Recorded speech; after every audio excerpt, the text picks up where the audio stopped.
Hello friends, welcome back to the class. Taluk Backward Class Welfare Officer. Taluk Backward Class Welfare Officer. ತಾಲೂಕಿ ಹಿಂದುಳಿದ ವರ್ಗಗಳ ಕಲ್ಯಾಣ ಅಧಿಕಾರಿ ಸಂಬಂಧಪಟ್ಟಂಗೆ ನಾವು ನೋಡ್ತಾ ಇದ್ದೀವಿ.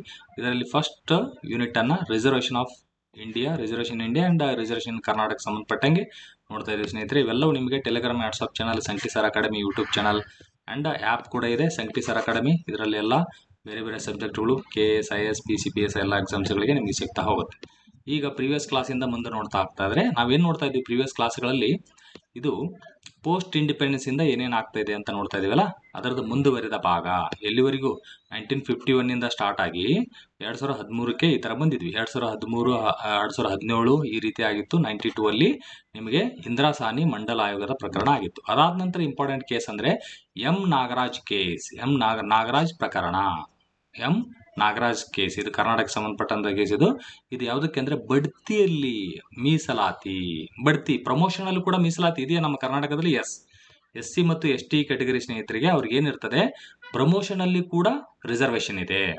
ನಾ ಆಗ್ಲೇ ಹೇಳಿದಂಗೆ ಏನಾಗುತ್ತೆ, ಈಗ ಗ್ರೂಪ್ ಬಿ ಅಧಿಕಾರಿ, ಈಗ SC ST ಮತ್ತು ಜನರಲ್ ಕ್ಯಾಟಗರಿ ಅಥವಾ ಬೇರೆ ಯಾವುದೇ ಕ್ಯಾಟಗರಿ ಅವರು ಯಾವುದೇ ರ್ಯಾಂಕ್ ಅಲ್ಲಿ ನೀವು ಬಂದಿರಲಿ, ಗ್ರೂಪ್ ಬಿ ಅಥವಾ ಗ್ರೂಪ್ ಸಿ ಆತರ ಏನಾದ್ರೂ ಇರ್ತಿರಲ್ಲ, ಗ್ರೂಪ್ ಡಿ ಅವೆಲ್ಲ ಇರಲಿ. ಗ್ರೂಪ್ ಎ ಬಿಟ್ಟು group B, group C, group D ಆ ಇದ್ದಂಥವ್ರು ಬೇಗ ಬೇಗ ಬೇಗ ಪ್ರಮೋಷನ್ ಆಗ್ತಾ ಹೋಗ್ತಾರೆ. ಯಾಕಂದ್ರೆ ಆ ರೋಸ್ಟರ್ ಪ್ರಕಾರ ಫಸ್ಟ್ ಪ್ರಮೋಷನ್ ಕೊಡೋದು SC ಅವರಿಗೆ, ಸೆಕೆಂಡ್ ST, ನಂತರದಲ್ಲಿ ಜನರಲ್ ಕ್ಯಾಟಗರಿ ಆತರ ಬರುತ್ತೆ. So general OBC is also general. Promotion list ಅಲ್ಲಿ OBCಗೋಸ್ಕರ ಯಾವುದೇ ರೀತಿ ಮೀಸಲಾತಿ ಇರಲ್ಲ. ಪ್ರಮೋಷನ್ ಅಲ್ಲಿ OBCಗೆ ಮೀಸಲಾತಿ ಇಲ್ಲ. ಯಾರಿಗೆ ಮೀಸಲಾತಿ ಇದೆ? SC ಮತ್ತು ST. ಯಾವ ಕೇಸಲ್ಲಿ ಹೇಳಿದ್ರು? ಎಂ ನಾಗರಾಜ್ ಕೇಸ್ ಪ್ರಕರಣದಲ್ಲಿ ಬಂತು. ಏನ್ ಹೇಳ್ತದಂದ್ರೆ, SC STಗಳಿಗೆ ಬಡ್ತಿಯಲ್ಲಿ ಮೀಸಲಾತಿ ನೀಡಲು ರಾಜ್ಯದ ಬದ್ಧವಾಗಿಲ್ಲ, ಕೊಡ್ಲೇಬೇಕಂತೇನಿಲ್ಲ ಅಂತ ಹೇಳ್ತಾರೆ. ಎಂ ನಾಗರಾಜ್ ಕೇಸಲ್ಲಿ ಸುಪ್ರೀಂ ಕೋರ್ಟ್ ಹೇಳುತ್ತೆ, ನೀವು SC ST ಕೊಡ್ಲೇಬೇಕಂತ ಅನ್ನೋಂಗಿಲ್ಲ. ಅಕಸ್ಮಾತ್ ನೀವು ರಾಜ್ಯ ಕೊಡ್ಬೇಕನ್ನಿಸ್ತ ಅಂದ್ರೆ ಈ 3 ಕಂಡೀಷನ್ ಪಾಸ್ ಆಗ್ಬೇಕು. ಇದು ಎಕ್ಸಾಮ್ ಅಲ್ಲಿ ಕೇಳ್ತಾರೆ. ಈ 3 ಕಂಡೀಷನ್ ಇಂಪಾರ್ಟೆಂಟ್ ಇವು. ಎಂ ನಾಗರಾಜ್ ಕೇಸ್ ಅಂದ್ರೆ ಈಗ SC ST ಅವರಿಗೆ ಪ್ರಮೋಷನ್ ಅಲ್ಲಿ ಬಡ್ತಿ ಮೀಸಲಾತಿಯನ್ನ ಕೊಟ್ರೆ ಬೇರೆ ಕೆಟಗರಿ ಅವರು ಕೋರ್ಟಿಗೆ ಹೋಗಿ ಹಾಕಾರಲ್ಲ, ಆತರ ಕೆಟಗರಿ ಹೋದಾಗ ಆದಂತದ್ದು ಇದು. ಕೊಡ್ಬೇಕಾಗಿಲ್ಲ, ಅಕಸ್ಮಾತ್ ಕೊಡ್ಬೇಕನ್ನಿಸ್ತಂದ್ರೆ ಏನ್ ಮಾಡ್ಬೇಕಂತ ಎಂ ನಾಗರಾಜ್ ಕೇಸ್ ಏನ್ ಹೇಳುತ್ತೆ, ನೀವು ಕೊಡ್ಲೇಬೇಕನ್ನೋದು ಏನಿಲ್ಲ, ಕಂಪಲ್ಸರಿ ಇಲ್ಲ. ಅಕಸ್ಮಾತ್ ನಿಮ್ಗೆ ಕೊಡ್ಬೇಕನ್ನಿಸ್ತಾ ರಾಜ್ಯದವರಿಗೆ ಏನ್ ಮಾಡ್ಬೇಕು? 3 ಕಂಡೀಷನ್ ಚೆಕ್ ಮಾಡ್ಬೇಕು. ಏನೋ 3 ಕಂಡೀಷನ್? ಆ ವರ್ಗದ ಅಂದ್ರೆ SC ST ಅವರು ಹಿಂದುಳಿದಿರುವಿಕೆ ಬಗ್ಗೆ ಪ್ರಮಾಣೀಕರಿಸಬಹುದಾದ ದತ್ತಾಂಶ, ಅವ್ರು ಹಿಂದುಳಿದಿದ್ದಾರೆ ಅನ್ನೋದಕ್ಕೆ ಪ್ರಮಾಣೀಕರಿಸಬಹುದಾದ ದತ್ತಾಂಶವನ್ನ ಕಲೆಕ್ಟ್ ಮಾಡಬೇಕು. ಅಂದ್ರೆ ಈಗ ಶೈಕ್ಷಣಿಕ ಸಂಸ್ಥೆಗಳಲ್ಲಿ ಬೇರೆ ಬೇರೆ ಕೆಟಗರಿ ಅವರಿಗೆ ಇಷ್ಟಿಷ್ಟು ಜನ PhD ತಗೊಂಡಿದ್ದಾರೆ, ಇಷ್ಟು ಜನ ಡಬಲ್ ಡಿಗ್ರಿ ಮಾಡಿದ್ದಾರೆ, ಇಷ್ಟು ಜನ ಸಿಂಗಲ್ ಡಿಗ್ರಿ ಇದೆ. ಸೊ ಬಟ್ SC ST ಅಲ್ಲಿ ಇಷ್ಟೊಂದು ಜನ ಇಲ್ಲ, ಅವ್ರ ಪಾಪ್ಯುಲೇಷನ್ ಇಷ್ಟಿದೆ, ಇಷ್ಟು ಇದ್ದಾರೆ. ಈ ತರ ನೀವು ಪ್ರಮಾಣೀಕರಿಸಬಹುದಾದ ದತ್ತಾಂಶ ಕೊಡಬೇಕು. ಜಾಬ್ಗಳಲ್ಲಿ ಗ್ರೂಪ್ ಎ ಕರ್ನಾಟಕದಲ್ಲಿ ಜಾಬ್ ಅಲ್ಲಿ ಬೇರೆ ಬೇರೆ ಈ ತರ ಟಾಪ್ ಮೋಸ್ಟ್ ಪೋಸ್ಟ್ ಅಲ್ಲಿ ಬೇರೆ ಕೆಟಗರಿ ಅವರು ಇಷ್ಟು ಜನಸಂಖ್ಯೆ ಇದೆ, ಅವ್ರದ್ದು ಇಷ್ಟು ಜನ ಆಫೀಸರ್ ಇದ್ದಾರೆ. SC ST ಅವರು ಜನಸಂಖ್ಯೆ ಎಷ್ಟಿದೆ, ಅವ್ರದ್ದು ಇಷ್ಟು ಜನ. ಈ ತರ ದತ್ತಾಂಶನ ಕೊಡಬೇಕು. ಏನಿದು ಇಂಪಾರ್ಟೆಂಟ್? ಆ ಒಂದು ವರ್ಗ ಹಿಂದುಳಿದಿದೆ ಅನ್ನೋದಕ್ಕೆ ಒಂದು ದತ್ತಾಂಶವನ್ನ ಕೊಡಬೇಕು ಅಂತ ಕ್ಲಿಯರ್ ಕಟ್ ಆಗಿ ಹೇಳ್ತಾರೆ. ಓಕೆ, ಅದೊಂದು. ಸಾರ್ವಜನಿಕ ಉದ್ಯೋಗದಲ್ಲಿ ಅದರ ಅಸಮರ್ಪಕ ಪ್ರಾತಿನಿಧ್ಯ ಸಾಬೀತುಪಡಿಸಬೇಕು. ಸಾರ್ವಜನಿಕ ಉದ್ಯೋಗ ಇಲ್ಲಿ ಮತ್ತೆ ನೀವು ಹೋಗಿ ಇನ್ಫೋಸಿಸ್ ಕಂಪನಿ ಅಲ್ಲೆಲ್ಲ ಪ್ರೈವೇಟ್ ಅಲ್ಲಿ ಹೋಗಂಗಿಲ್ಲ. ಸಾರ್ವಜನಿಕ ಉದ್ಯೋಗದಲ್ಲಿ, ಸಾರ್ವಜನಿಕ ಅಂದ್ರೆ ಇದು ಗವರ್ಮೆಂಟ್ ಸರ್ವಿಸ್, ಗವರ್ಮೆಂಟ್ ಉದ್ಯೋಗದಲ್ಲಿ ಅಸಮರ್ಪಕ ಪ್ರಾತಿನಿಧ್ಯ ಅಂದ್ರೆ ಬೇರೆ ಕೆಟಗರಿ ಒಳ್ಳೊಳ್ಳೆ ಒಂದು ಆಫೀಸ್ ಮೇಲ ಹಂತದ ಆಫೀಸ್ ಸ್ಥಾನಗಳಲ್ಲಿ ಆಫೀಸರ್ ಲೆವೆಲ್ ಅಲ್ಲಿ ಬೇರೆ ಕೆಟಗರಿ ಅವರು ಇದ್ದಾರೆ, SC ST ಅವರಿಗೆ ಇಲ್ಲ ಅನ್ನೋದಕ್ಕೆ ನೀವು ಪ್ರೂವ್ ಮಾಡಬೇಕು. ಒಂದನೇದ್ದು ಅದು ಹಿಂದುಳಿದಿದೆ, ಸೋಷಿಯಲಿ ಅಂಡ್ ಎಜುಕೇಶನಲಿ ಹಿಂದುಳಿದಿದೆ ಅನ್ನೋದನ್ನ ಪ್ರೂವ್ ಮಾಡಬೇಕು. ಎರಡನೇದ್ದು ಉದ್ಯೋಗದಲ್ಲಿ ಅವರು ಅಸಮರ್ಪಕ ಪ್ರಾತಿನಿಧ್ಯ, ರಿಪ್ರೆಸೆಂಟೇಷನ್ ಅಷ್ಟೊಂದು ಇಲ್ಲ ಅವ್ರದ್ದು ಅಂತ ಹೇಳಬೇಕು. ನಂತರ ಮೂರನೇದ್ದು ಇಂಪಾರ್ಟೆಂಟ್, ಆಡಳಿತದ ದಕ್ಷತೆ ಬಗ್ಗೆ ಯಾವುದೇ ರಾಜಿ ಮಾಡುವ ಹಾಗಿಲ್ಲ. ನೀವು ತಕ್ಷಣ ಈಗ ಆಗಿದ್ದಾರೆ, ಅವ್ರದ್ದು ಎಲಿಜಿಬಿಲಿಟಿ ಇದೆ, SC ST ಅವ್ರಿಗೆ ರಿಸರ್ವೇಶನ್ ಕೊಡ್ಬೇಕಂತ ಆಡಳಿತ ದಕ್ಷತೆಗೆ ಏನಾದ್ರೂ ತೊಂದರೆ ಆಗೋಂಗ್ ಮಾಡೋಂಗಿಲ್ಲ ಅಂತ 3 ಕಂಡೀಷನ್ ಹಾಕ್ತಾರೆ ಎಂ ನಾಗರಾಜ್ ಕೇಸ್. ಬಟ್ ಈಗ ಸದ್ಯಕ್ಕಿಲ್ಲದು, ಎಲ್ಲ ತೆಗೆದು ಹಾಕ್ಬಿಟ್ರು. ನೆಕ್ಸ್ಟ್ ಬರುವಂತ ಕೋರ್ಟ್ ಅಲ್ಲಿ ತೆಗೆದ. ಬಟ್ ಎಂ ನಾಗರಾಜ್ ಕೇಸಲ್ಲಿ ಈ ಕಂಡೀಷನ್ ಯಾವಾಗ ನೋಡಿ 2006 ಹೇಳಿದ್ದು ಸುಪ್ರೀಂ ಕೋರ್ಟ್ ಸುಮ್ಮಿರ್ತದ, ಮತ್ತೆ ಚೇಂಜ್ ಮಾಡುತ್ತೆ. ಅವಾಗ ಮೊನ್ನೆ ಹಂಗೆ ಹೇಳಿದ್ದೆ ತಪ್ಪಾಯ್ತದ, ಈಗ ಮತ್ತೆ ಹೇಳ್ತೀನಿ ಅಂತ ಹೊಸದಾಗಿ. ಹಿಂಗೆ ಈಗ ನೀವು ಯಾರೋ ಫ್ರೆಂಡ್ಸ್ ಇದ್ದೀರಿ ಅನ್ಕೊಳ್ಳಿ, 2006 ಇದ್ದ ಫ್ರೆಂಡ್ಸ್ ಈಗೂ ಇರ್ತದ. ಎಷ್ಟೋ ಸಲ ಒಂದೊಂದ್ಸಲ ಅವ್ರ ನಡವಳಿಕೆ ನಿಮ್ಗೆ ಇಷ್ಟ ಆಗಲ್ಲ, ನಿಮ್ಮ ನಡವಳಿಕೆ ಅವ್ರಿಗೆ ಇಷ್ಟ ಆಗಲ್ಲ, ಏನೋ ಒಂದಾಗಿ ಈ ತರ ಚೇಂಜಸ್ ಆಗಿರ್ತದೆ. ಈ ವಯಸ್ಸಲ್ಲಂತೂ ತುಂಬಾ ಚೇಂಜಸ್ ಆಗ್ತಿರ್ತದೆ ಫ್ರೆಂಡ್ಸ್ ಅಲ್ಲಿ. ಇವ್ರು ಚೇಂಜ್, ಅವ್ರು ಚೇಂಜ್, ಇವ್ರು ಚೇಂಜ್ ಅಂತೆ, ಚೇಂಜ್ ಅವ್ರು ಬಿಟ್ಟು ಇವ್ರು ಬಿಟ್ಟು ಅವ್ರ ಯಾರಂತೆ ಈ ತರ ಹೋಗ್ತಾ ಇರ್ತದೆ. 3 ಕಂಡೀಷನ್ ಎಂ ನಾಗರಾಜ್ ಕೇಸಲ್ಲಿ ಆಗಿತ್ತು 2006 ಕೇಸ್. ಬಡ್ತಿ ಮೀಸಲಾತಿಗೋಸ್ಕರ ಇರುವಂತದ್ದು ಒಂದು. ಅದು ಹಿಂದುಳಿದಿದೆಯಾ ಅಂತ ಪ್ರಮಾಣೀಕರಿಸಬಹುದಾದ ದತ್ತಾಂಶ ಇಂಪಾರ್ಟೆಂಟ್. ಸಾರ್ವಜನಿಕ ಉದ್ಯೋಗದಲ್ಲಿ ಗೌರ್ಮೆಂಟ್ ಸೆಕ್ಟರ್ ಅಲ್ಲಿ ಅಸಮರ್ಪಕ ಪ್ರಾತಿನಿಧ್ಯ ರಿಪ್ರೆಸೆಂಟೇಷನ್ ಕಡಿಮೆ ಇದೆ ಅಂತ ಹೇಳಬೇಕು. ಆಡಳಿತ ದಕ್ಷತೆ ಬಗ್ಗೆ ತೊಂದರೆ ಆಗಲ್ಲ, ಅಂದ್ರೆ SC ST ಅವರಿಗೆ ಪ್ರಮೋಷನ್ ಕೊಟ್ಟರು ಕೂಡ ಅವ್ರ ದಕ್ಷತೆಗೆ ಏನೂ ತೊಂದರೆ ಇಲ್ಲ. ಆ SC ST ಬಂದಂತವ್ರು ಅವರು ಚೆನ್ನಾಗಿ ಓದಿದ್ದಾರೆ, ಅವ್ರದ್ದು ಈ ತರ ರ್ಯಾಂಕಿಂಗ್ ಬಂದಿದೆ, ಆ ಥರದ್ದೆಲ್ಲ ತೋರಿಸ್ಬೇಕು. ಈಗ ಅವರು ಅದೆಲ್ಲ ದಕ್ಷತೆ ಬಗ್ಗೆ ರಾಜಿ ಮಾಡೋಗಿಲ್ಲ ಅಂತ ಇವೆಲ್ಲ ಪ್ರೂವ್ ಮಾಡ್ಬೇಕು, ಅವಾಗ ಕೊಡ್ರಿ. ನಾಗರಾಜ್ ಏನ್ ಹೇಳುತ್ತೆ, ಬಡ್ತಿಯಲ್ಲಿ ಮೀಸಲಾತಿ ಕೊಡ್ಲೇಬೇಕಂತ ಏನಿಲ್ಲ, ಕೊಡ್ಬೇಕನ್ನಿಸ್ತದೆ ಈ 3 ಕಂಡೀಷನ್ ಮಾಡಿ ಅಂತ. ಓಕೆ, ಕ್ಲಿಯರ್ ಆಯ್ತಾ? ಇದು ಕ್ರೊನಾಲಜಿಕಲ್ ಆರ್ಡರ್ ಅಲ್ಲಿ ಕೇಳ್ತಾರೆ, ಈ ಕೇಸನ್ನ ನೆನ್ಪಿಡಿ. ಇವೆಲ್ಲ ಇದನ್ನ ಹೇಳ್ತೀನಿ ನಿಮಗೆ, ಯಾವುದು 15ನೇ ಆರ್ಟಿಕಲ್ ಮತ್ತು 16ನೇ ಆರ್ಟಿಕಲ್ ಕ್ಲಾಸ್ಗಳನ್ನ ಪೂರ್ತಿ ಒಂದ್ಸಲ ಚರ್ಚೆ ಮಾಡ್ಬಿಡೋಣ. ಎಷ್ಟು 6 ಕ್ಲಾಸ್ ಅದಾವು, ಇದರಲ್ಲಿ 6 ಇದರಲ್ಲಿ 6 ಮತ್ತೆ 4A 4B ಅಂತ ಅವೆಲ್ಲ ಬರ್ತಾವ, ಅದನ್ನಷ್ಟು ಒಂದ್ಸಲ ಹೇಳ್ತೀನಿ ನಿಮಗೆ. ಫಸ್ಟ್ ಇದನ್ನ ಬೇಸಿಕ್ ನೋಡೋಣ. ಇದಾದ್ಮೇಲೆ 2006ರಲ್ಲಿ ಮತ್ತೆ ಒಂದು ಕೇಸ್ ಇದೆ. ಕೇಂದ್ರೀಯ ಶಿಕ್ಷಣ ಸಂಸ್ಥೆಗಳು ಅದೇನ್ ಮಾಡ್ತಾರೆ, ಕಾಯ್ದೆ ಮಾಡ್ತಾರೆ. ಇದನ್ನ ಯಾಕೆ ಕಾಯ್ದೆ ಮಾಡ್ತಾರೆ ಇಲ್ಲಿ ನೋಡಿಲಿ. ಸೆಂಟ್ರಲ್ ಎಜುಕೇಶನ್ ಇನ್ಸ್ಟಿಟ್ಯೂಷನ್ ಆಕ್ಟ್ 2006 ಅಂತ ಮಾಡಿಬಿಟ್ಟು ಅದರಲ್ಲಿ SC ST OBC ಅವರಿಗೆ ಕೇಂದ್ರೀಯ ಶಿಕ್ಷಣ ಸಂಸ್ಥೆಗಳಲ್ಲಿ ಮೀಸಲಾತಿಯನ್ನು ಕೊಡ್ತಾರೆ. ಕೇಂದ್ರೀಯ ಶಿಕ್ಷಣ ಸಂಸ್ಥೆಗಳಲ್ಲಿ ಕೂಡ ಮೀಸಲಾತಿ ಬರುವಂತದ್ದು ಯಾವಾಗ ಬಂದಿರ್ತದೆ, 2006ರಲ್ಲಿ ಕೇಂದ್ರೀಯ ಶಿಕ್ಷಣ ಸಂಸ್ಥೆ ಕಾಯ್ದೆ ಮೂಲಕ ಬಂತು, ಪಾರ್ಲಿಮೆಂಟ್ ಮಾಡಿದ್ವಿ. ಓಕೆ, SC ಅವರಿಗೆ 15%, ST ಅವರಿಗೆ 7.5%, OBC ಅವರಿಗೆ 27% ರಿಸರ್ವೇಶನ್ ಕೇಂದ್ರೀಯ ಶಿಕ್ಷಣ ಸೆಂಟ್ರಲ್ ಎಜುಕೇಶನ್ ಇನ್ಸ್ಟಿಟ್ಯೂಷನ್ ಅಲ್ಲಿ ಕೊಡುವಂತದ್ದು ಕಾಯ್ದೆ. 2018ರಲ್ಲಿ ಇದು ಕೂಡ ಇಂಪಾರ್ಟೆಂಟ್ ಪ್ರಕರಣ, ಜರ್ನೇಲ್ ಸಿಂಗ್ ವರ್ಸಸ್ ಲಕ್ಷ್ಮೀನಾರಾಯಣ್ ಗುಪ್ತಾ ಪ್ರಕರಣ. ಲಕ್ಷ್ಮೀನಾರಾಯಣ್ ಗುಪ್ತಾ ಪ್ರಕರಣ. ಬಡ್ತಿ ಮೀಸಲಾತಿಯಲ್ಲಿ SC ST ಹಿಂದುಳಿಯುವಿಕೆ ಬಗ್ಗೆ ರಾಜ್ಯ ಪ್ರಮಾಣೀಕರಿಸಬಹುದಾದ ಡೇಟಾವನ್ನು ಸಂಗ್ರಹಿಸೋ ಅಗತ್ಯ ಇಲ್ಲ. ನೋಡಿ ಸ್ನೇಹಿತರೆ, ಆಗ್ಲೇ ನಾವು ಇಷ್ಟೊತ್ತನ ಏನು ಓದಿದ್ವಿ, ಆ ಡಾಟಾ ಹಿಂದುಳಿಯುವಿಕೆ ಬಗ್ಗೆ ಪ್ರಮಾಣೀಕರಿಸಬಹುದಾದ ದತ್ತಾಂಶ ತರಬೇಕು ಅಂತ ಹೇಳ್ತಿತ್ತು. ಈಗ ಇದರ ಅವಶ್ಯಕತೆ ಇಲ್ಲ ಅಂತ ಹೇಳ್ತಾರೆ. ಯಾವಾಗ 2006 12 ವರ್ಷ ಆದ್ಮೇಲೆ ಬೆಳಕಾಗುತ್ತೆ ಸುಪ್ರೀಂ ಕೋರ್ಟ್ಗೆ. ಓಕೆ, ಅವತ್ತು ಹೇಳಿದ್ದೆಲ್ಲ ಅದೇನು ಅವಶ್ಯಕತೆ ಇಲ್ಲ, ಸುಮ್ಮಂಗ ಹೇಳಿದ್ವಿ, ಅವತ್ತು ಹಂಗ ಅನಿಸ್ತು ಹೇಳಿದ್ವಿ, ಈಗ ಮತ್ತೆ ಹಿಂಗ ಅನಿಸ್ತದೆ ಹಿಂಗ್ ಹೇಳ್ತೀವಿ ಅಂತ. ಹಿಂಗೆ ಜರ್ನೇಲ್ ಸಿಂಗ್ ವರ್ಸಸ್ ಲಕ್ಷ್ಮೀನಾರಾಯಣ್ ಗುಪ್ತಾ ಪ್ರಕರಣದಲ್ಲಿ ಬಡ್ತಿ ಮೀಸಲು, ಲಕ್ಷ್ಮೀನಾರಾಯಣ್ ಅಂತ ಕೂಡ ಅನ್ಬೋದು, ಕೆಲವರು ಅಂತಿರ್ತಾರೆ, ಬಟ್ ಆಕ್ಚುಲಿ ಲಕ್ಷ್ಮೀನಾರಾಯಣ್ ಅವ್ರದ್ದು ಇದರಲ್ಲಿ ಸುಪ್ರೀಂ ಕೋರ್ಟ್ ನೀವು ಅದನ್ನ ಕೇಸ್ ತೆಗೆದು ನೋಡಿದಾಗ ಆ ಥರ ಇರ್ತದೆ, ಲಕ್ಷ್ಮೀನಾರಾಯಣ್ ಗುಪ್ತಾ. ಈ ನಮ್ಮ ಹೆಸರಲ್ಲದು, ನಮ್ಮ ಕಡೆ ಇದ್ದಂಗ ಲಕ್ಷ್ಮಿ ಅಂತ ಆತಾರಲ್ಲ, ಅದನ್ನು ಕೂಡ ಕರೀತಾರೆ ಲಕ್ಷ್ಮೀನಾರಾಯಣ್. ಬಡ್ತಿ ಮೀಸಲಾತಿಯಲ್ಲಿ SC ST ಹಿಂದುಳಿದ ಬಗ್ಗೆ ರಾಜ್ಯ ಪ್ರಮಾಣೀಕರಿಸಬಹುದಾದ ಡೇಟಾ ಸಂಗ್ರಹಿಸುವ ಅಗತ್ಯವಿಲ್ಲ ಅಂತ ಯಾವ ಕೇಸಲ್ಲಿ ಹೇಳ್ತು ಅಂತ ಕೇಳ್ತಾರೆ. ಏನ್ ಹೇಳ್ತೀರಿ, 2018ರಲ್ಲಿ ಜರ್ನೇಲ್ ಸಿಂಗ್ ವರ್ಸಸ್ ಲಕ್ಷ್ಮೀನಾರಾಯಣ್ ಗುಪ್ತಾ ಪ್ರಕರಣ. ಕ್ರೊನಾಲಜಿಕಲ್ ಆರ್ಡರ್ ಅಲ್ಲಿ ಬಂದಾಗ ಈ ಕೇಸ್ 2018 ಅಂತ ನೆನ್ಪಿಡ್ಬೇಕು. ಓಕೆ, ಈ ಕೆನೆ ಪದರ ಹೊರಗಿಡೋದು SC STಗೂ ಅಪ್ಲೈ ಆಗುತ್ತೆ ಅಂತ ಹೇಳಿದ್ರು. ಅವಾಗ ಹೇಳಿದಾರೆ ಪಾಪ 18ರಲ್ಲಿ ಹೇಳಿದ್ರು, ಇನ್ನೂ ಇಂಪ್ಲಿಮೆಂಟ್ ಆಗಿಲ್ಲ. ಮತ್ತೆ ಈಗ ಮೊನ್ನೆ ಸುಪ್ರೀಂ ಕೋರ್ಟ್ ಕೂಡ ಹೇಳಿದೆ, SC ST ಅವರಿಗೂ ಕೂಡ ಕೆನೆ ಪದರ ಹೊರಗಿಡ್ರಿ, ಅಂದ್ರೆ ಆ ಕಮ್ಯುನಿಟಿಯಲ್ಲಿ ಚೆನ್ನಾಗಿ ಬೆಳೆದವ್ರನ್ನ ಸ್ವಲ್ಪ ಹೊರಗಿಟ್ಟು ಅದೇ ಕಮ್ಯುನಿಟಿಯಲ್ಲಿ ಇದ್ದಂಥವ್ರು ಇನ್ನೂ ತುಂಬಾ ಹಿಂದುಳಿದಿರ್ತಾರೆ, ಅವರಿಗೆ ಕೊಡಿ ಅಂತ ಹೇಳ್ತಾ ಇದೆ. Okay, right.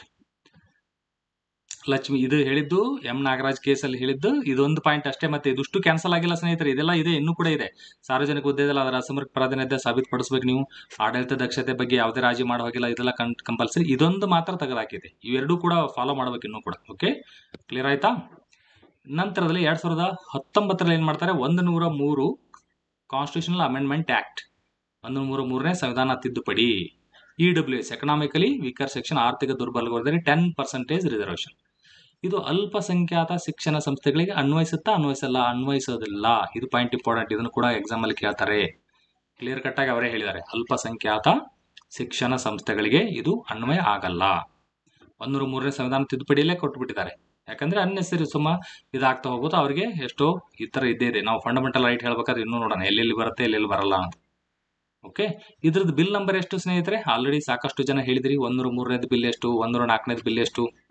ಓಕೆ, ಆ ಮಸೂದೆ ಸಂಖ್ಯೆಗಳನ್ನ ಸ್ವಲ್ಪ ಹಂಗೆ ಫಾಸ್ಟ್ ಪದೇ ಪದೇ ರಿಪೀಟ್ ಆದ್ರೆ ನೆನ್ಪುಳಿತದಂತ ಉದ್ದೇಶಕ್ಕೆ ಕೇಳ್ತಾ ಇದ್ದಾನೆ ಪದೇ ಪದೇ.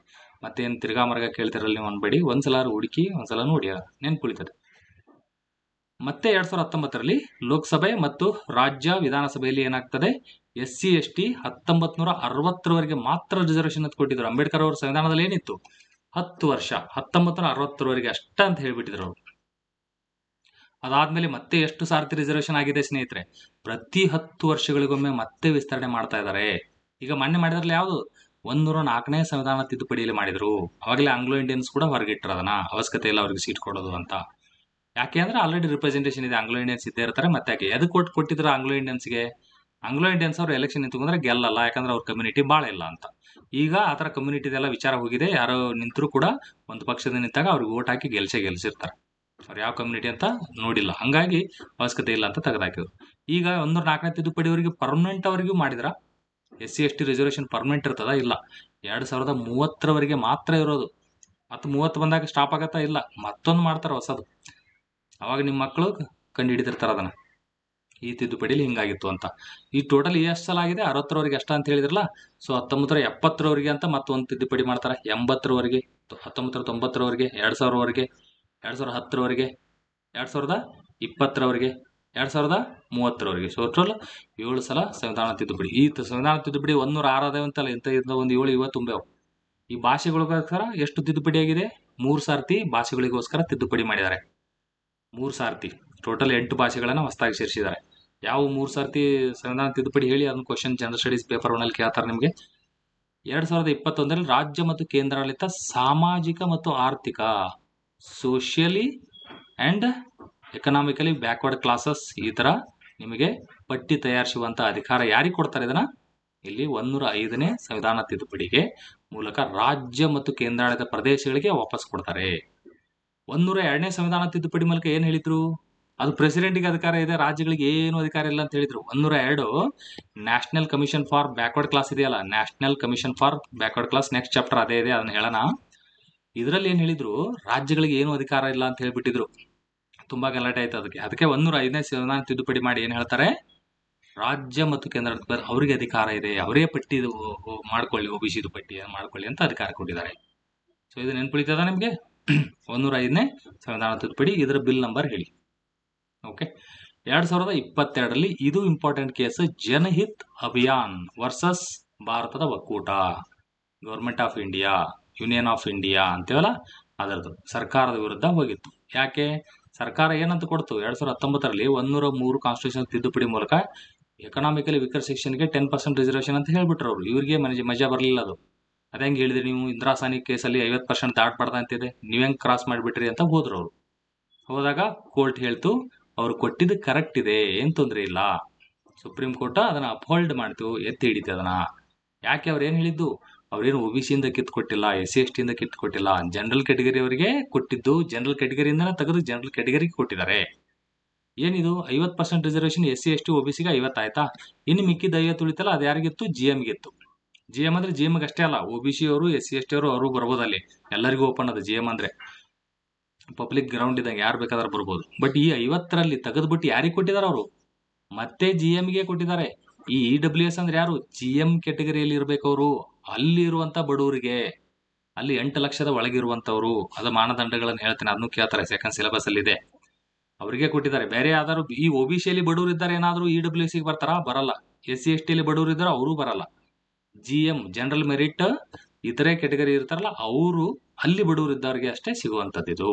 ಓಕೆ, 2022 ಹೇಳ್ತದೆ ಸುಪ್ರೀಂ ಕೋರ್ಟ್. ಮತ್ತೆ ಮಜಾ ಬರಲಿಲ್ಲ ಜನಹಿತ ಅಭಿಮಾನ ಅವರಿಗೆ. ಮತ್ತೊಂದ್ಸಲ ಹೋಗೇ ಬಿಡೋಣ ಕೋರ್ಟಿಗೆ ಅಂತ ಮತ್ತೆ 2023 ನೆಕ್ಸ್ಟ್ ಇಯರ್ ಹೋದ್ರು. ವರ್ಷಕ್ಕೊಂದು ಕೇಸ್ ಆಗೋದೇ ನಮ್ದಂತ. ಅಲ್ಲಿ ಇದನ್ನ ಕೇಸನ್ನ ವಿಮರ್ಶೆ ಮಾಡಿ ಇನ್ನೊಂದ್ಸಲ ಕನ್ಸಿಡರ್ ಮಾಡಿ, ಇದನ್ನ ಇನ್ನೊಂದ್ಸಲ ನೋಡಿ ಅಂತ ಹೇಳ್ತು. ಅವಾಗ ಸುಪ್ರೀಂ ಕೋರ್ಟ್ ತಿರಸ್ಕಾರ ಮಾಡುತ್ತೆ, ನಡಿಯಪ್ಪ ಅಂತ. ಯಾಕೆ? ಅದೇನ್ ಹೇಳ್ತು? ಈ ನೀವು ಹೊಸಾಗಿ ಇನ್ನೊಂದು, ನಾ ಅಲ್ಲಿ ಮೊನ್ನೆ ತೀರ್ಪು ಕೊಟ್ಟಿದ್ದೆ ನಿಮ್ಗೆ. ಯಾವಾಗ? 2022ರಲ್ಲಿ ತೀರ್ಪು ಕೊಟ್ಟಿದ್ದೆ.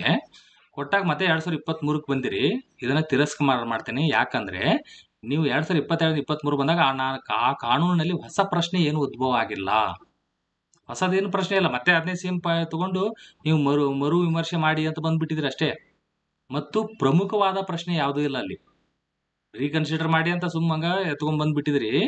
ಆ ಕಾನೂನಿನಲ್ಲಿ ನಿಮ್ಗೆ ಮೊನ್ನೆ ಹೇಳಿದಂತ ನೀವೇನು ಫೈಟ್ ಮಾಡಿದಾರಲ್ಲ 2022ರಲ್ಲಿ ಜನಹಿತ ಅಭಿಯಾನ್ ವರ್ಸಸ್ ಭಾರತ ಒಕ್ಕೂಟದಲ್ಲಿ ಕೇಸಲ್ಲಿ, ಈ ಜನಹಿತ ಅಭಿಯಾನ ಅವರು ಲಾಯರ್ಗಳೆಲ್ಲ ವಾದ ಮಾಡ್ತಾರಲ್ಲ, ಆ ಕೇಸಲ್ಲಿ ಏನು ವಾದ ಮಾಡಿ ಅದಕ್ಕಿಂತ ಹೊಸ ಪ್ರಶ್ನೆ ಏನು ಹುಟ್ಟಿಲ್ಲ. ಮತ್ತೆ ಅದನ್ನ ಹೇಳಿದ್ ಕೇಳ್ತಾ ಇದ್ರೆ, ಹಂಗಾಗಿ ತಿರಸ್ಕಾರ. ಮತ್ತು ಪ್ರಮುಖವಾದ ಪ್ರಶ್ನೆ ಇಲ್ಲ. ಮತ್ತೆ ಸೇಮ್ ಅದನ್ನೇ ಕತೆ ಹೇಳ್ತಾ ಇದ್ರಿ ನೀವು. ಈಗ ನೀವು ಒಂದು ಹುಡುಗ ಹುಡುಗಿ ಇದ್ದೀರಿ. ಒಂದು ಹುಡುಗಿಗೆ ಹೋಗಿ ಪ್ರಪೋಸ್ ಮಾಡ್ತೀರಿ. ನೀಟಾಗಿ ಪ್ರಪೋಸ್ ಫಿಲ್ಮ್ ಅಲ್ಲಿ ನೋಡಿದಂಗೆ ಮಾಡ್ತೀರಿ. ಆ ಹುಡುಗಿ ರಿಜೆಕ್ಟ್ ಮಾಡಿರ್ತಾಳೆ. ಮತ್ತೆ ನೆಕ್ಸ್ಟ್ ಇಯರ್ ಹೋಗಿ ಹೇಳಿದ್ರೆ ಏನ್ ಮಾಡ್ತಾರ ಅವರು? ಸೇಮ್ ಅದೇ ಪರ್ಸನ್ ಇದ್ರೆ ರಿಜೆಕ್ಟೇ. ಯಾಕಂದ್ರೆ ನಿಮ್ದು ಹೊಸದು ಏನಾದ್ರೂ ಇರ್ಬೇಕು. ಏನದು? ಅಂದ್ ಯಾವುದೋ ಒಂದು PSI ಜಾಬ್ ಆಗಿದೆ, ಏನೋ ಒಂದು ಆಗಿದ್ದೀನಿ ಅಂತ ಆ ತರ. ಮತ್ತು ಇನ್ನೊಂದು ಪ್ರಮುಖವಾಗಿ ನಾನು IAS ಇಂಟರ್ವ್ಯೂ ಕೂಡ ಹೋಗ್ತಾ ಇದ್ದೀನಿ. ಸೊ ಅದೊಂದು ಪ್ರಮುಖ ವಿಷಯ. IAS ಇಂಟರ್ವ್ಯೂ ಹೋಗೋದು, ಒಂದು ಆಲ್ರೆಡಿ PSI ಕೂಡ ಆಗಿದ್ದೀನಿ, ಅದೊಂದು ಹೊಸ ವಿಷಯ. ಸೊ ಎರಡೂ ವಿಷಯ ಇತ್ತಂದ್ರೆ ತಿರಸ್ಕಾರ ಮಾಡಲ್ಲ, ಓಕೆ ಸೆಲೆಕ್ಟೆಡ್ ಅಂತ. ಅದೇನು ತಪ್ಪಲ್ಲ, ಯಾಕಂದ್ರೆ ಸುಮ್ಮನೆ ಹಂಗೆ ಯಾರು ಬೇಕಾದ್ರೆ ಲವ್ ಅಂತ ನಿಂತು ಬಿಡಕ್ಕಾಗತ್ತಾ? ಈಗ ಯಾಕೆ ತುಂಬಾ ಜನ ಪೇರೆಂಟ್ಸ್ ಭಯ ಪಡ್ತಾರೆ, ಪದೇ ಪದೇ ನಾ ಎಕ್ಸಾಂಪಲ್ ಕೂಡ ನಿಮ್ಗೆ ಹೇಳ್ತೀನಿ, ಯಾಕಂದ್ರೆ ನೀವು ಆ ವಯಸ್ಸಲ್ಲಿ ಇದೀರಿ. ಈಗ ಚೆನ್ನಾಗಿ ಅನ್ಸಿರ್ತದೆ, ಮುಂದೆ ಹೋಗಿ ಜಾಸ್ತಿ ಕೇಸ್ಗಳು ಇವರೇ ಮಾಡ್ಕೊಂಡು ಹೋಗೋದು, ಹೋಗಿ ಕೇಸ್ ಆಗಿ ಕಂಪ್ಲೇಂಟ್ ಆಗೋದು ಜಾಸ್ತಿ ಇವರೇ, ಅದು ಬೇಗ ಡೈವರ್ಸ್ ಆಗೋದು ಇದೆ. ಅದಕ್ಕೋಸ್ಕರ ಪೇರೆಂಟ್ಸ್ಗೆ ಭಯ, ಅದೇನು ನಿಮ್ಗೇನು ವಿರುದ್ಧ ಹೋಗ್ಬೇಕಂತ ಏನಿರಲ್ಲ ಅವರು, ಯಾಕಂದ್ರೆ ಇಲ್ಲಿ ನೆಗೆಟಿವ್ಗಳೇ ಜಾಸ್ತಿ ಇದಾವಲ್ಲ. ಸೊ ಇವ್ರದ್ದು ನೆಗೆಟಿವ್ ಆಗ್ಬಿಟ್ರೆ ಹೆಂಗೆ ಅಂತ ಆತರ ಇರ್ತದೆ. ಅದಕ್ಕೆ ಏನಿರಬೇಕು, ನಿಮ್ದು ಹೊಸದಂದ್ರೆ ಒಂದು ಹೊಸ ಜಾಬ್ ಆಗಬೇಕು, ಮತ್ತು ಪ್ರಮುಖವಾಗಿ ಏನಾದರೂ ಇನ್ನೊಂದು ಪ್ರಮುಖ ವಿಷಯ ಅಂದ್ರೆ ನಿಮ್ದು ಏನಾದರೂ ಒಂದು IAS ಇಂಟರ್ವ್ಯೂ ಅಥವಾ ಏನೋ ಒಂದು ಒಳ್ಳೆ ಸೈಟ್ ತಗೊಂಡಿದ್ದೀನಿ, ಏನೋ ಒಂದು ಈ ತರ. ಸೊ ಸುಪ್ರೀಂ ಕೋರ್ಟ್ 2022 ಕೇಸನ್ನ ಮರುವಿಮರ್ಶೆ ಮಾಡಲಾರದೆ 2023 ತಿರಸ್ಕಾರ ಮಾಡ್ತು. ಯಾಕೆ? ಎರಡು ಕಾರಣ. ಒಂದು ಹಳೆ ಕೇಸಲ್ಲಿ ಅವರಿಗೆ ಈ 22 ಕೇಸಲ್ಲಿ ಏನು ವಾದ ಮಾಡಿದ್ರು ಅದೇ ವಾದ ಮಾಡ್ತಾ ಇದ್ದಾರೆ, ಹೊಸ ಪ್ರಶ್ನೆ ಯಾವುದು ಬಂದಿಲ್ಲ ಮತ್ತು ಪ್ರಮುಖವಾದ ಪ್ರಶ್ನೆ ಬಂದಿಲ್ಲ, ಅದಕ್ಕೋರ ರಿಜೆಕ್ಟೆಡ್. ಸೊ EWS ವ್ಯಾಲಿಡ್ ಇದೆ. ಕರ್ನಾಟಕದಲ್ಲಿ EWS ಇದೆಯಾ? ಇಲ್ಲ, ಇನ್ನೂ ಕೂಡ ಜಾರಿಗೆ ಬಂದಿಲ್ಲ. ಇದು ಅರ್ಥ ಆಗ್ತಿದೆ ಸ್ನೇಹಿತರೆ? ಇಲ್ಲಿವರೆಗೂ ಕ್ಲಿಯರ್ ಆಯ್ತಾ ಇದು? ರೈಟ್. ಭಾರತದಲ್ಲಿ ವಿವಿಧ ರೀತಿಯ ಮೀಸಲಾತಿಗಳು ಯಾವ್ಯಾವು? ಭಾರತದಲ್ಲಿ ವಿವಿಧ ರೀತಿಯ ಮೀಸಲಾತಿಗಳು ಯಾವ್ಯಾವು ಇದಾವೆ? ವರ್ಟಿಕಲ್ ರಿಸರ್ವೇಶನ್ ಇದೆ, ಲಂಬ ಮೀಸಲಾತಿ ಮತ್ತು ಹಾರಿಜೆಂಟಲ್ ರಿಸರ್ವೇಶನ್. ಇದ್ರ ಬಗ್ಗೆ ಕ್ವಶನ್ ಕೇಳ್ತಾರೆ. ಓಕೆ, ಸಮತಲ ಮೀಸಲಾತಿ ಅಥವಾ ಅಡ್ಡ ಮೀಸಲಾತಿ ಅಂತ ಕರಿತೀವಿ ಇದನ್ನ, ಹಾರಿಜೆಂಟಲ್ ಮತ್ತು ವರ್ಟಿಕಲ್. ಭಾರತದಲ್ಲಿ ಅಂದ್ರೆ ನೀವು UPSC ಎಕ್ಸಾಮ್ ಬರೆಯಕ್ಕೆ ಹೋಗಿರಲ್ಲ, UPSC ಅಲ್ಲಿ ವರ್ಟಿಕಲ್ ರಿಸರ್ವೇಶನ್ ಮತ್ತು ಹಾರಿಜೆಂಟಲ್ ಎರಡು ಇದೆವಾ? ಇಲ್ಲ. ಅಲ್ಲಿ ಇದೆ, ಸ್ವಲ್ಪ ಮಟ್ಟಿಗಿದೆ. ಏನಂತಂದ್ರೆ ವರ್ಟಿಕಲ್ ಜಾಸ್ತಿ ಇದೆ. ವರ್ಟಿಕಲಿ GM ಇದೆ, OBC ಇದೆ, SC ಇದೆ, ST ಇದೆ. ಅಲ್ಲಿ ಹಾರಿಜೆಂಟಲ್ ಇಲ್ಲಿ ಏನೇನು ಬರ್ತದೆ ನೋಡೋಣ. ಸಮತಲ, ಅಡ್ಡ. ವುಮೆನ್ ರಿಸರ್ವೇಶನ್ ಕರ್ನಾಟಕದಲ್ಲಿ ವುಮೆನ್ ಇದೆ, ಕೇಂದ್ರದಲ್ಲಿ UPSC ಅಲ್ಲಿ ಇದೆಯಾ? ಇಲ್ಲ. ಅಲ್ಲಿ ರೂರಲ್ ಇದೆ, ಕರ್ನಾಟಕದಲ್ಲಿ ಹಾರಿಜೆಂಟಲ್ ರಿಸರ್ವೇಶನ್ ರೂರಲ್ ಅದು ಇದೆ. ಕನ್ನಡ ಮಾಧ್ಯಮ ಕರ್ನಾಟಕದಲ್ಲಿ ಇದೆ. ಯೋಜನಾ ನಿರಾಶ್ರಿತರ PDP, ಇದು PDP ಸರ್ಟಿಫಿಕೇಟ್ ಇದ್ರೆ ನಿಮಗೆ ಅದು ಕೂಡ ಯೋಜನಾ ನಿರಾಶ್ರಿತರ ಅಂತ, ಅದಕ್ಕೂ ಕೂಡ ಇದು ಅಡ್ಡ ಮೀಸಲಾತಿ, ಸಮತಲ ಮೀಸಲಾತಿ. ವಿಕಲಚೇತನ PH ಇದು ಇಲ್ಲಿದೆ ಬೇಕಾರೆ, ಇಲ್ಲಿ PH ಅನ್ನೋದು ಅಡ್ಡ ಮೀಸಲಾತಿ. GM ಅಲ್ಲಿ PH, OBC ಅಲ್ಲಿ PH, SC ಅಲ್ಲಿ PH, ST ಅಲ್ಲಿ PH. ಇದನ್ನ ಏನಂತೀವಿ? ಅದಕ್ಕೆ ಹಾರಿಜೆಂಟಲ್, ಇಲ್ಲ ಅಡ್ಡ.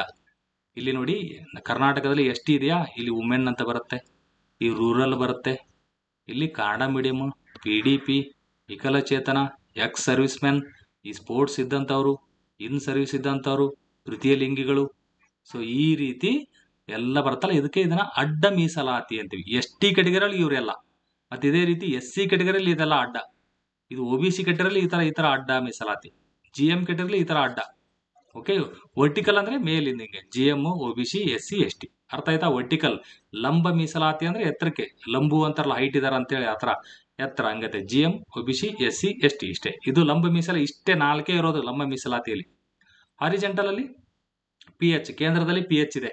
Okay, physical handicap. ಅದರ ಎಕ್ಸ್ ಸರ್ವಿಸ್ ಮ್ಯಾನ್ ಇದೆಯಾ? ಎಸ್, ಕೇಂದ್ರದಲ್ಲಿ ಕೂಡ ಕೆಲವೊಂದು ಜಾಬ್ಗೆ ಎಕ್ಸ್ ಸರ್ವಿಸ್ ಮ್ಯಾನ್. ಕರ್ನಾಟಕದಲ್ಲಿ ಇವೆಲ್ಲ ಇದೆ ನೋಡಿ. ತೃತೀಯ ಲಿಂಗಿ, ಟ್ರಾನ್ಸ್ಜೆಂಡರ್ಗೋಸ್ಕರ ಕರ್ನಾಟಕನೇ for the first time reservation ಕೊಟ್ಟಿದ್ದು ಕರ್ನಾಟಕ. ಅಂದ್ರೆ ಕಾಯ್ದೆ ಮಾಡಿ ಟ್ರಾನ್ಸ್ಜೆಂಡರ್ ಅಂತ ತೃತೀಯ ಲಿಂಗಿ ಕೊಟ್ಟರು. ಇದು ಕೂಡ ನೆನ್ಪಿಡಿ, ಎಕ್ಸಾಮ್ ಅಲ್ಲಿ ಕೇಳ್ತಾರೆ. ಸೊ ಕರ್ನಾಟಕದಲ್ಲಿ ಇರುವಂತ ಈಗ 4 ಆಪ್ಷನ್ಸ್ ಕೊಡ್ತಾರೆ ಅವ್ರು ನಿಮಗೆ. 4 ಆಪ್ಷನ್ಸ್ ಕೊಟ್ಟು ಇದರಲ್ಲಿ ಯಾವುದು ಸಮತಲ ಮೀಸಲಾತಿ ಅಲ್ಲ ಅಥವಾ ಯಾವುದು ಲಂಬ ಮೀಸಲಾತಿ ಅಲ್ಲ. ಲಂಬ ಮೀಸಲಾತಿ vertical reservation GM, OBC, SC, ST ಇಷ್ಟೇ. ಹಾರಿಜೆಂಟಲ್ ರಿಸರ್ವೇಶನ್ ಸಮತಲ ಅಡ್ಡ ಮೀಸಲಾತಿ ಯಾವುದು? ವುಮೆನ್ ಕೊಡ್ತಾರೆ, ರೂರಲ್ ಇದೆ, ಹಾರಿಜೆಂಟಲ್ ಇಲ್ಲಿ ಅಡ್ಡ ಬರುತ್ತೆ. ಕನ್ನಡ ಮಾಧ್ಯಮ, ಯೋಜನಾ ನಿರಾಶ್ರಿತರು PDP ಅಂತೀವಿ, ವಿಕಲಚೇತನರು, ಎಕ್ಸ್ ಸರ್ವಿಸ್ ಮೆನ್, ಕ್ರೀಡೆ ಸ್ಪೋರ್ಟ್ಸ್ ಕೊಡ್ತಾರೆ ಕರ್ನಾಟಕದಲ್ಲಿ. ಇನ್ ಸರ್ವಿಸ್ ಇದೆ, ಅಂದ್ರೆ ಈ ಕಾನ್ಸ್ಟೇಬಲ್ ಇದ್ದವರು PSI ಆಧಾರ ಬರೆಯುವಂಥದ್ದು. ಟ್ರಾನ್ಸ್ಜೆಂಡರ್, ತೃತೀಯ ಲಿಂಗಿಗಳು ಕರ್ನಾಟಕ ಫಸ್ಟ್ ಇದು ಕೊಟ್ಟಿರೋದು. ಇವೆಲ್ಲವೂ ಕೂಡ ಏನು? Horizontal reservation. ಇದು ಕೇಳ್ತಾರೆ ಎಕ್ಸಾಮ್ ಅಲ್ಲಿ, ಇದೆಲ್ಲ ಮರಿಬಾರ್ದು. ಎಷ್ಟಿದೆ ಹಾಗಾದ್ರೆ ಕನ್ನಡದಲ್ಲಿ, ಕರ್ನಾಟಕದಲ್ಲಿ ಎಷ್ಟಿದೆ? ಮಾಜಿ ಸೈನಿಕರಿಗೆ ಎಷ್ಟು ಕೊಡ್ತಾರೆ? 10% ಕೊಡ್ತಾರೆ. ಎ ಗ್ರೂಪಿಗೆ ಕೊಡ್ತಾರೆ, B ಗ್ರೂಪಿಗೆ, C ಗ್ರೂಪಿಗೆ, D ಗ್ರೂಪಿಗೆ. 4 ಗ್ರೂಪ್ ಇದಾವಲ್ಲ ನಮ್ಮ.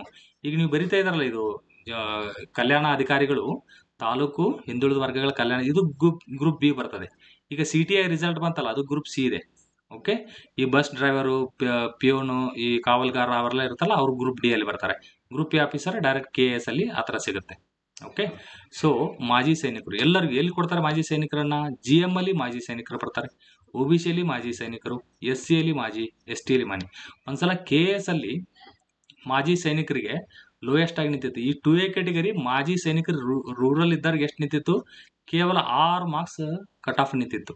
ಅಂದ್ರೆ ಅವಾಗ ಮೊದಲು ಬಟ್ ಈಗ ತುಂಬಾ ಚೆನ್ನಾಗಿ ಅವರು ಓದ್ತಾ ಇದ್ದಾರೆ, ಯಾಕಂದ್ರೆ ರಿಟೈರ್ಡ್ ಆಗಿ ಬಂದ್ಬಿಟ್ಟು ಕೋಚಿಂಗ್ ಹಚ್ಚಿಬಿಟ್ಟು ಅಥವಾ ಆನ್ಲೈನ್ ಸೋರ್ಸ್ ತುಂಬಾ ಚೆನ್ನಾಗಿ ಸಿಗ್ತದೆ, ಕೋಚಿಂಗ್ ಹಚ್ತಾ ಇದ್ದಾರೆ ಅವರು ಕೂಡ. ಸೊ ಅವ್ರಿಗೂ ಕಟ್ ಆಫ್ ಜಾಸ್ತಿ ಹೋಗ್ತಾ ಇದೆ ಈಗ. ಬಟ್ ಮೊದಲು ಬರೀ 6 ಮಾರ್ಕ್ಸ್ ತೊಂದ್ರೆ ಪ್ರಿಲಿಮ್ಸ್ ಪಾಸ್ ಆಗ್ತಿತ್ತು, ಹಂಗೆಲ್ಲ ಇತ್ತು. ಯಾಕಂದ್ರೆ ತುಂಬಾ ಜನ ಓದ್ತಾ ಇರಲಿಲ್ಲ ಅವಾಗ. ಬಂದ ತಕ್ಷಣ ಈಗ ಎಲ್ಲರಿಗೂ ಅವೇರ್ನೆಸ್ ಬಂದಿದೆ. ಓಕೆ. ಅಂಗವೈಕಲ್ಯ ಮಾಜಿ ಸೈನಿಕರಿಗೆ ಎಲ್ಲಾ ಕ್ಯಾಟಗರಿಯಲ್ಲಿ ಕೊಡ್ತಾರ ಸ್ನೇಹಿತರೆ? ಎಸ್, ಕೊಡ್ತಾರೆ, ಕರೆಕ್ಟ್. ಅಂಗವೈಕಲ್ಯ ಫಿಸಿಕಲಿ ಚಾಲೆಂಜ್ಡ್ ಇರ್ತಾರಲ್ಲ, ಓಕೆ, ಅವ್ರಿಗೆ ಏನಿರ್ತದೆ, ಎ ಮತ್ತು ಬಿ ಅಲ್ಲಿ 4% ರಿಸರ್ವೇಶನ್ ಇದೆ. Group A, group B, K S ಕರೀತಾರಲ್ಲ, ಗ್ರೂಪ್ ಎ, ಗ್ರೂಪ್ ಬಿ. ಈ group A, group B post ಅಲ್ಲಿ 4%. ಗ್ರೂಪ್ ಸಿ, ಗ್ರೂಪ್ ಡಿ ಅಲ್ಲಿ ಏನಾದ್ರು ಕರೆದ್ರೆ 5% ರಿಸರ್ವೇಶನ್. ಅಂಗವೈಕಲ್ಯ ಕೊಡ್ಲೇಬೇಕು ಇದನ್ನು ಕರ್ನಾಟಕದಲ್ಲಿ. ಆತರ ರೋಸ್ಟರ್ ಮಾಡಿರ್ತಾರ, ಆ ರೋಸ್ಟರ್ ಪ್ರಕಾರ ಕೊಡ್ತಾರೆ. ಓಕೆ.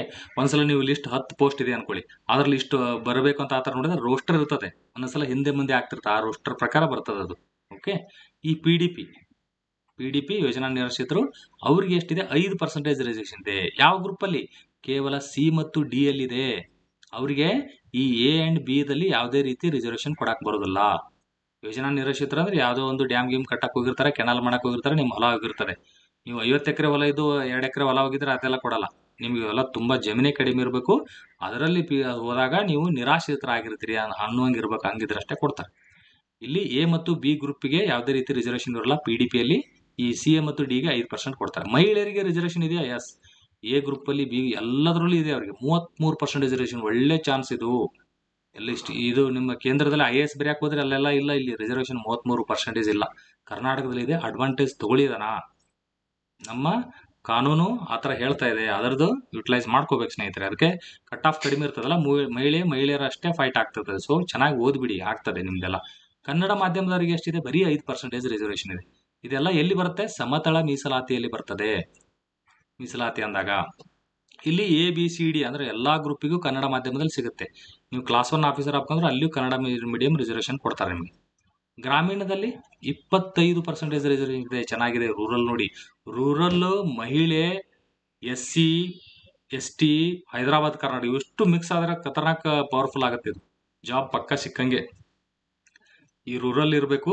ಕನ್ನಡ ಮೀಡಿಯಂದು ಕಟ್ ಆಫ್ ಜಾಸ್ತಿನೇ ಹೋಗುತ್ತೆ, ಬಟ್ ಪೋಸ್ಟ್ ಇತ್ತಂದ್ರೆ ಅಲ್ಲಿ ಲಾಭ ಆಗತ್ತೆ ಅಷ್ಟೇ. ಗ್ರಾಮೀಣ ತುಂಬಾ ಲಾಭ. ಯಾರ್ಯಾರು ಇದ್ರಿ ಚೆನ್ನಾಗಿ ಓದಿ, ಪಕ್ಕಾ ಜಾಬ್ ನಿಮ್ಗೆಲ್ಲ. ಮಹಿಳೆ ತುಂಬಾ ಚೆನ್ನಾಗಿದೆ. ಮಹಿಳೆನೇ ಗ್ರಾಮೀಣ ಇದ್ದು SC ಅಥವಾ ST ಆತರ ಇದ್ದು 371J ಅದು ಇತ್ತಂದ್ರೆ ಮುಗೀತು, ನೀವು ಆಫೀಸರ್ ಆದಂಗೆ ಬೇಗ. ಅದಕ್ಕೆ ಸ್ವಲ್ಪ ಕಷ್ಟಪಟ್ಟು ಓದ್ಬಿಡಿ ಇನ್ನೊಂದು ಸ್ವಲ್ಪ. ಓಕೆ. ಗ್ರಾಮೀಣ ABCD 4 ಕ್ಯಾಟಗರಿಯಲ್ಲಿ ಕೊಡ್ತಾರೆ. 25% ಅಂದ್ರೆ ಈಗ ಇಲ್ಲಿದೆ ನೋಡಿ, GM ಅಲ್ಲಿ 10 ಪೋಸ್ಟ್ ಇದೆ ಅನ್ಕೊಳ್ಳಿ. 10 ಪೋಸ್ಟ್ GM ಅಲ್ಲಿ ಇದ್ರೆ ಅದರಲ್ಲಿ 25%, 2.5 ಪೋಸ್ಟ್ ಅಥವಾ 12% ಇತ್ತಂದ್ರೆ ಅದರದ್ದು 25%, 1/3 ಆಫ್ ದಿ ಅಂದ್ರೆ 4 ಸೀಟ್ಗಳನ್ನ ಕೊಡ್ತಾರೆ. ಓಕೆ. 1/4 ಅಲ್ವಾ, 4. ಸೊ 3 ಸೀಟುಗಳು. ಈಗ GM ಅಲ್ಲಿ 12 ಪೋಸ್ಟ್ ಇದೆ ಅಂತ ಅನ್ಕೊಳ್ಳಿ. 12ರಲ್ಲಿ ರೂರಲ್ಗೆ 3 ಬರುತ್ತೆ. ಬಟ್ ವುಮೆನ್ ರೂರಲ್ ಸಿಗಬಹುದು ಅಥವಾ GM ಅದರ್ಸಿಗೆ ಆತರ ಸಿಗಬಹುದು, ಹಂಗೂ ಇರ್ತದೆ. ಎಲ್ಲ ಸೇರಿ GMಗೆ 12 ಪೋಸ್ಟ್ ಇದ್ದಾಗ ಇಲ್ಲಿ 3 ಪೋಸ್ಟ್ ಅವ್ರಿಗೆ ಸಿಗುತ್ತೆ ಅಂತ ಆತರ ಎಕ್ಸಾಂಪಲ್ ಹೇಳ್ತಾ ಇರೋದು ಅಷ್ಟೇ. ಅಂದ್ರೆ 25% ಆಫ್ 12 ಅಂದ್ರೆ ಎಷ್ಟಾಗ್ತದೆ? 3 ಆಗ್ತದೆ. ಆ 3 ಪೋಸ್ಟ್ GM ಅವರಿಗೆ ಸಿಗುತ್ತೆ. ಈಗ OBCಯಲ್ಲಿ 20 ಅವರಿಗೆ ಎಷ್ಟು 40 ಪೋಸ್ಟ್ ಇದೆ ಅನ್ಕೊಳ್ಳಿ. 40 ಪೋಸ್ಟ್ ಇತ್ತಂದ್ರೆ ರೂರಲ್ಗೆ 10 ಪೋಸ್ಟ್ 25% ಆಗುತ್ತೆ. ಓಕೆ, ಅರ್ಥ ಆಗ್ತಾ ಇದೆ ಇದು? OBC ಕ್ಯಾಟಗರಿಗೆ ಯಾವುದೋ ಒಂದು ಜಾಬ್ಗೆ 40 ಪೋಸ್ಟ್ ಕರೆದಾರ ಅನ್ಕೊಳ್ಳಿ, ಅವ್ರಿಗೆ ಇದೆ. ಅದರಲ್ಲಿ 25% ಅಂದ್ರೆ 10 ಪೋಸ್ಟ್ ರೂರಲ್ಗೆ ಇರ್ತದೆ. ಬಟ್ ಆ ರೂರಲ್ ಅಲ್ಲಿ ಈ 3A ರೂರಲ್ ಬರ್ಬೋದು, 3B ರೂರಲ್ ಬರ್ಬೋದು, 2A ರೂರಲ್ ಯಾರಾದ್ರೂ ಬರ್ಬೋದು. ರೂರಲ್ ಆತರ ಹಂಗೆ ಡಿವೈಡ್ ಆಗುತ್ತೆ. ಓಕೆ. ಇಲ್ಲಿ ತೃತೀಯ ಲಿಂಗಿ ಟ್ರಾನ್ಸ್ಜೆಂಡರ್ ಅಂತೀವಲ್ಲ, ಅವ್ರಿಗೂ ಕೂಡ ರಿಸರ್ವೇಶನ್ 1% ರಿಸರ್ವೇಶನ್ ಇದೆ. ಎಲ್ಲಾ ಗ್ರೂಪ್ ಅಲ್ಲಿ ಬರ್ತದೆ. ತೃತೀಯ ಲಿಂಗಿಗಳಿಗೆ ಕೇವಲ C ಮತ್ತು D ಅಲ್ಲಿ ಮಾತ್ರ ರಿಸರ್ವೇಶನ್ ಅಂದ್ರೆ ಕರೆಕ್ಟಾ? ನೋ, ತಪ್ಪು. ಈ PDP ಒಬ್ಬರಿಗೆ ಅಷ್ಟೇ ಇಲ್ಲಿ ಕೊಟ್ಟಿಲ್ಲ. ಇದು ಬಿಟ್ರೆ ಎಲ್ಲರಿಗೂ ಎಲ್ಲಾ ಕಡೆ ಕೊಟ್ಟಿದ್ದಾರೆ. ಅಂಗವೈಕಲ್ಯ ಇದ್ದವರಿಗೆ A ಮತ್ತು B ಅಲ್ಲಿ 4 ಕೊಟ್ಟರೆ ಕಡಿಮೆ ಇದೆ. C ಮತ್ತು D ಅಲ್ಲಿ 5% ಕೊಡ್ತಾರೆ. ಅಂಗವೈಕಲ್ಯ ಇದ್ದವರು ಈ ತರ ಯೂನಿಫಾರ್ಮ್ ಸರ್ವಿಸಸ್ ಗಳಿಗೆ ಹೋಗಕ್ಕಾಗಲ್ಲ. ಈ PSI, ಕಾನ್ಸ್ಟೇಬಲ್, ಎಕ್ಸೈಸ್ ಸಬ್ ಇನ್ಸ್ಪೆಕ್ಟರ್ಗಳು, ಎಕ್ಸೈಸ್ DYSP ಇರ್ತದೆ, ಸಿವಿಲ್ DYSP ಇರ್ತದೆ. ಈ ತರ ನಿಮ್ಗೆ ಜೈಲ್ ವಾರ್ಡನ್ಗಳು ಆತರ ಅಂತ ಬರ್ತಾವ, ಆ ತರ ಜಾಬ್ಗಳು. ಸೊ ಇವಕ್ಕೆಲ್ಲ ಎಲಿಜಿಬಲ್ ಇರಲ್ಲ, ಬೇರೆದಕ್ಕೆಲ್ಲ ಇರ್ತದೆ. ಇದು ಅರ್ಥ ಆಯ್ತಾ? ಸಮತಲ ಮೀಸಲಾತಿ ಕ್ಲಿಯರ್ ಆಯ್ತಾ ಸ್ನೇಹಿತರೆ ಇಲ್ಲಿವರೆಗಾದ್ರೂ? ಓಕೆ, ಇದಿಷ್ಟು ನೋಡ್ಕೋಬೇಕು. ಇದೊಂದು ಸ್ವಲ್ಪ ಕೇಳ್ತಾರೆ ನಿಮ್ಗೆ, ಯಾಕಂದ್ರೆ PDPಗೆ ಎಷ್ಟು ಪರ್ಸೆಂಟೇಜ್ ಇದೆ, ಅಂಗವಾಗಿ. ಯಾಕಂದ್ರೆ ಮೀಸಲಾತಿಯಲ್ಲಿ ಬರ್ತದಲ್ಲ ಇದೆಲ್ಲ, ರಿಸರ್ವೇಶನ್ ಅಲ್ಲಿ ಇದಿಷ್ಟು ಕೇಳ್ತಾರೆ. ತೃತೀಯ ಲಿಂಗಿಗೆ 1% ಕರ್ನಾಟಕ ಫಸ್ಟ್. ಅದು ಎಲ್ಲಾ ಕ್ಯಾಟಗರಿ ಕೊಟ್ಟಾರೆ, ಎಲ್ಲಾ ಗ್ರೂಪ್ಗಳಿಗೆ. ಗ್ರಾಮೀಣ 25, ಕನ್ನಡ 5%, ಮಹಿಳೆ 33%, ಎಲ್ಲಾ ಗ್ರೂಪ್ಗೆ ಇದೆ ಇವ್ರಿಗೆ. ಬಟ್ ಇವರಿಗೆ ಅಷ್ಟೇ PDP ಅವರಿಗೆ ಇಲ್ಲಿ ಮಿಸ್ ಆಗುತ್ತೆ. ಅಂಗವೈಕಲ್ಯಗೆ ಸ್ವಲ್ಪ ಈ ಥರ 4-5 ಇದೆ. ಮಾಜಿ ಸೈನಿಕರಿಗೆ 10% ABCD ಇದೆ. ಓಕೆ, ಇಷ್ಟು ಕ್ಲಿಯರ್ ಆಯ್ತು ಅನ್ಕೊಂತೀನಿ. ಮತ್ತೆ ಈ ಪೇಜಲ್ಲಿ ಏನು ನೋಡಿದ್ವಿ, ವರ್ಟಿಕಲ್ ಇದನ್ನು ನೋಡಿದ್ವಿ, ಹಾರಿಜೆಂಟಲ್ ಯಾವ್ಯಾವ ಬರ್ತಾವ ಅಂತ ಇದನ್ನು ನೋಡಿದ್ವಿ ಲಿಸ್ಟ್, ಇದನ್ನು ಕೇಳ್ತಾರೆ ಎಕ್ಸಾಮಲ್ಲಿ. ನಂತರದ ಇಲ್ಲಿ ಏನು ನೋಡಿದ್ವಿ, 2019 103ನೇ ಸಂವಿಧಾನ ತಿದ್ದುಪಡಿ. ಓಕೆ, 10% ಕೊಡುವಂಥದ್ದು ಅಲ್ಪಸಂಖ್ಯಾತ ಸಂಸ್ಥೆಗಳಿಗೆ ಇಲ್ಲ, ಅದು ನೆನ್ಪಿಟ್ಕೊಳ್ಳಿ, ಪಕ್ಕಾ ಕೇಳ್ತಾರೆ ಅದನ್ನ. ರೈಟ್, ಲೋಕಸಭೆ ರಾಜ್ಯ ವಿಧಾನಸಭೆಯಲ್ಲಿ ಏನಾಗುತ್ತೆ, ಈ ಪ್ರತಿ 10 ವರ್ಷಕ್ಕೊಮ್ಮೆ SC/ST ಇನ್ಕ್ರೀಸ್ ಮಾಡ್ತಾನೆ ಹೋಗ್ತಾರೆ. ಟೋಟಲ್ 7 ಸಲ ಅದರಲ್ಲಿ ಮಾಡಿದ್ದಾರೆ. 104 ಸಂವಿಧಾನ ತಿದ್ದುಪಡಿ. 2030ರವರೆಗೆ SC/ST ರಿಸರ್ವೇಷನ್ ಇದೆ. ಅದಾದ್ಮೇಲೆ ಮತ್ತೆ ಮಾಡ್ತಾರೆ ಇದು, ಯಾಕಂದ್ರೆ ಪಾಲಿಟಿಕ್ಸ್ ಇನ್ವಾಲ್ವ್ ಆದಾಗ ಅಲ್ಲಿ ಯಾರೂ ತೆಗಿಯಕ್ಕಾಗಲ್ಲ. ಈಗ ತೆಗಿಯಕ್ಕೆ ಹೋದ್ರೆ ಏನಾಗ್ತದೆ, ಆ ಪಕ್ಷಕ್ಕೆ ಓಟ್ ಬೀಳಲ್ಲ. ಹಂಗಾಗಿ ಯಾರೂ ಅದನ್ನ ತೆಗೆಯೋದೇ ಇಲ್ಲ, ಆಲ್ಮೋಸ್ಟ್ ಮುಂದುವರಿತಾನೆ ಇರ್ತದೆ. 2021ರಲ್ಲಿ ರಾಜ್ಯ ಕೇಂದ್ರಾಡಳಿತ ಪ್ರದೇಶಕ್ಕೆ ಏನ್ ಮಾಡಿದ್ರು, ಅಲ್ಲಿ ಆ ಪಟ್ಟಿ ತಯಾರಿಸೋದಕ್ಕೆ ಅಧಿಕಾರ ವಾಪಸ್ 105ರಲ್ಲಿ ಸಿಕ್ತು. ಯಾವ್ದ್ರಲ್ಲಿ ತೆಗೆದಾಕಿದ್ರು ವಾಪಸ್, 102ನೇ ಸಂವಿಧಾನ ತಿದ್ದುಪಡಿಯಲ್ಲಿ ಬ್ಯಾಡ್ ಅಂತ ತೆಗೆದಾಕಿದ್ರು, ಮತ್ತೆ ವಾಪಸ್ ಕೊಟ್ಟಾರೆ. ಇದು ಬರ್ತದೆ national commission for backward class. ಮತ್ತೆ ಹೇಳ್ತೀನಿ ನಾನು, 2023ರಲ್ಲಿ ವಿಮರ್ಶೆದಾಗ ಹೊಸ ಪ್ರಶ್ನೆ ಮತ್ತು ಪ್ರಮುಖ ಪ್ರಶ್ನೆ ಇಲ್ಲ ಅಂತ ತಿರಸ್ಕಾರ ಆಯಿತು. ಆ ಕೇಸ್ ಜನಹಿತ ಅಭಿಯಾನ್ ವರ್ಸಸ್ ಭಾರತ ಒಕ್ಕೂಟ. ಎದಕ್ಕೆ ಹೋಗಿತ್ತು, EWS ಯಾಕೆ ಕೊಟ್ಟಿರಿ ಅಂತ ಕೇಳಕ್ ಹೋಗಿದ್ರು ಅವ್ರು ಅಷ್ಟೇ ಅಲ್ವಾ. ಇದು ಇಲ್ಲಿವರೆಗೂ ಕ್ಲಿಯರ್ ಆಯ್ತು ಅನ್ಕೊಂತೀನಿ. ಇದು ಕೇಂದ್ರೀಯ ಶಿಕ್ಷಣ ಸಂಸ್ಥೆಗಳು ಕಾಯ್ದೆ 2006ರಲ್ಲಿ ಇವರಿಗೆ ಮೀಸಲಾತಿ ಕೊಡ್ತಾರೆ. ಜರ್ನಲ್ ಸಿಂಗ್ ವರ್ಸಸ್ ಲಕ್ಷ್ಮೀನಾರಾಯಣ್ ಗುಪ್ತಾ ಪ್ರಕರಣ. ಇದರಲ್ಲಿ ಈ ನಾಗರಾಜ್ ಕೇಸಲ್ಲಿ ಫಸ್ಟ್ ಪಾಯಿಂಟ್ ಇತ್ತಲ್ಲ, ಅದ್ರದ್ದು ಅವಶ್ಯಕತೆ ಇಲ್ಲ ಅಂತ ಹೇಳ್ತಾರೆ. SC/STಗೆ ಹೊರಗಡೆ ಇರ್ರಿ ಅಂತಾರೆ, ಬಟ್ ಇನ್ನೂ ಅಪ್ಲೈ ಆಗಲ್ಲ ಅದು. ಸೊ ಈ ನಾಗರಾಜ್ ಕೇಸ್ ಕೂಡ 2006ರಲ್ಲದಂತೂ ಬಡ್ತಿ ಮೀಸಲಾತಿಗಳು. ಎಷ್ಟನೇ ಆರ್ಟಿಕಲ್ ಅಲ್ಲಿ ಬರ್ತದೆ ಈ ಬಡ್ತಿ ಮೀಸಲಾತಿ, ಅವನು ಕೂಡ ಆರ್ಟಿಕಲ್ನ ಒಂದ್ಸಲ ಎಕ್ಸ್ಪ್ಲೈನ್ ಮಾಡ್ತೀನಿ ನಾನು. ಈಗ ಈ ರಿಸರ್ವೇಷನ್ ಈ ಚಾಪ್ಟರ್ ಮುಗಿದ್ರೊಳಗಾಗಿ ಮಾಡ್ತೀನಿ. ಚೆನ್ನಾಗಿ ಓದಿ, ಟೈಮ್ ವೇಸ್ಟ್ ಮಾಡಿಬಿಡಿ. ಎಲ್ಲ ವಿಡಿಯೋ ಬಿಫೋರ್ ಎಕ್ಸಾಮ್ ಅಷ್ಟು ಕವರ್ ಮಾಡ್ತೀನಿ, ಏನು ಟೆನ್ಷನ್ ತೊಗೊಬೇಡಿ. ಜಾಸ್ತಿ ವಿಡಿಯೋಗಳನ್ನು ಬಿಡ್ತೀನಿ, ಓದ್ತಾ ಹೋಗಿ. Okay, thank you. ಆ್ಯಂಡ್ ಇದರಲ್ಲಿ ಈ ಆ್ಯಪಲ್ಲಿ ಕೂಡ ತುಂಬ ರೀತಿಯ ಈ ಥರ IAS KS ಆ ಥರ ಓದುವಂಥವ್ರಿಗೆ ಎಲ್ಲ ರೀತಿಯ ಸಬ್ಜೆಕ್ಟ್ಗಳನ್ನು ಈ ಥರ ಮಾಡಿ ಇಟ್ಟಿರ್ತೀನಿ. ಅದು ನೋಡ್ಬೋದು. PC PS ಎಲ್ಲ ರೀತಿಯ ಪಾಯಿಂಟ್ಗಳು ನಿಮಗೆ ಸಿಗ್ತಾ ಹೋಗ್ತದೆ. ನೋಡಿ ಯಾವಾಗಾದ್ರೂ ಟೈಮ್ ಸಿಕ್ಕಾಗ. ಈಗ ಯೂಟ್ಯೂಬಲ್ಲಂತೂ ತುಂಬ ಹೇಳ್ತಾ ಇರ್ತದೆ. ಈ ಟೆಲಿಗ್ರಾಮ್ ಚಾನಲ್ ಬಗ್ಗೆ ನಿಮ್ಮ ಸ್ನೇಹಿತರು ಕೂಡ ಹೇಳಿ. ಮತ್ತೆ ಸಿಗೋಣ. ಚೆನ್ನಾಗಿ ಓದಿ, ಟೈಮ್ ವೇಸ್ಟ್ ಮಾಡಬೇಡಿ ಸ್ನೇಹಿತರು.